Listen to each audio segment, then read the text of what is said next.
my job here is to encourage you to get your records, to keep track of yourself, because it can save your life.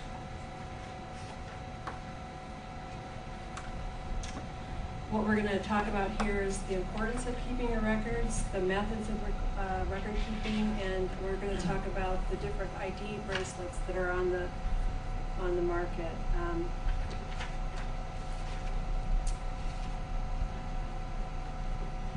I don't know, I think all of you probably now have to sign a HIPAA form when you go to the doctor, and it's basically what you're signing is you do have a right to your medical records. They can't deny you to go in and get copies of your records, to view your chart when you want it. So if you go to a practice, you know, where you're a patient for your heart or whatever your main diagnosis is, start there.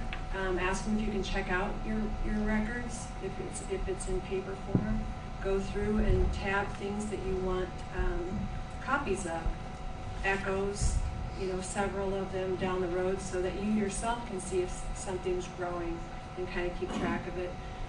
Different blood pressure readings, EKGs, your medicines, correspondence from your other doctors.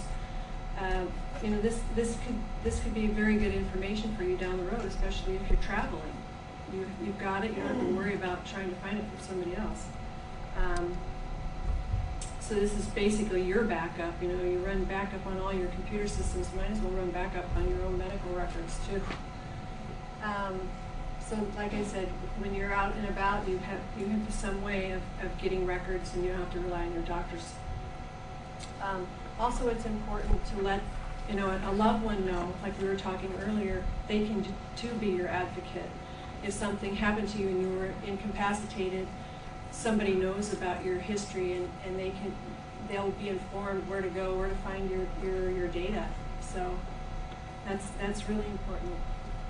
So we'll get down to methods of record keeping. On our website, I don't know how many of you have looked at it, but right on our homepage, you can go in and click on downloadable forms. There's a blood pressure form there. You can keep track of your blood pressures. There's questionnaires. There's allergies. What else are there? There's quite a few of them on there. You can print them off, store them in your computer or however you want. Back when I first started with all my medical issues, I couldn't remember everything when I'd go to a new doctor because my history was getting so extensive. So I just I put something in my computer that I could update as I went and print it out, carry it with me. So I said, yeah, I had this and this and what year, and I'm on this medication, and this didn't work, and I'm allergic to this. And it's all right there, and you won't forget anything that way. Let's see here. Taking notes during medical appointments. That's another, it's not a medical record, so to say, but it's a record for you. And if you're going for an appointment, let's say if you're having a surgical consult or you're going in for some test results, it's always good to bring somebody with you. I know that personally, when I was diagnosed with a brain aneurysm, I don't remember a lot about it, and Arliss actually went with me, and she was able to ask questions and write things down for me. So it's really important to have a support system. And also being an advocate for yourself, know when you're due for your echoes or your CT scans or your MRIs. Don't rely on the doctor's office to call you and set you up. When you get your new calendar at the beginning of the year and you're writing everybody's birthdays and anniversaries in there, write down, okay, I'm due for a migraine scan in December, and I'm due for this, and then make sure you're on their schedule. Don't wait for them to call you, because you could be feeling really good and forget about it, or just blow it off. So I think it's very important to kind of keep up with that too. Medical ID bracelets.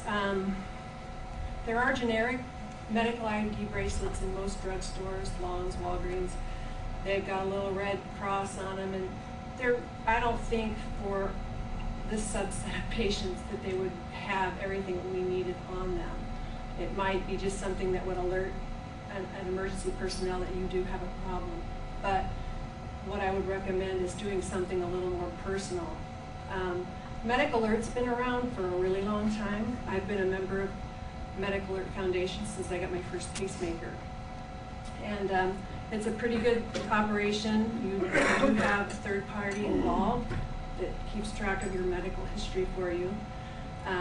You do pay a fee for it, but I've got my little medical alert bracelet on here, and they also give you a card to put in your wallet. But when your diagnosis has changed, and like mine have over the years, it gets really expensive to get these things re-engraved all the time.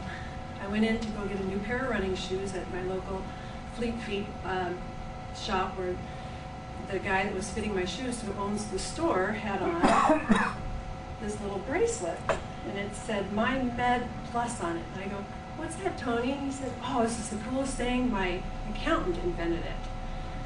It's a USB flash memory in a silicone band that you can plug into your USB port and download a medical questionnaire and fill it in and put everything else about your history on it. Paramedics, therefore, if you have to be transported, they can plug it into their laptop. Your data is right there. They don't have to call the medical alert people. So, as you can see, I'm very well prepared, and I feel like that's part of my armor. It keeps me protected. I feel secure and being a little bit adventurous.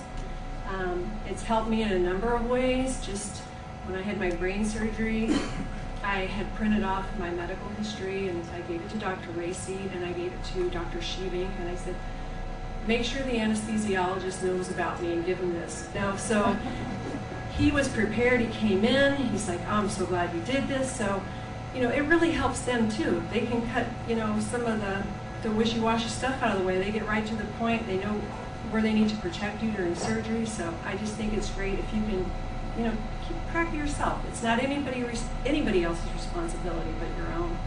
So I highly recommend it. And so like I say, if your medical chart looks like mine, this could be like an overwhelming task. And initially it might be. But once you get it started and you just kind of update it as you go, it can be done. And I think it could potentially, save your life some days.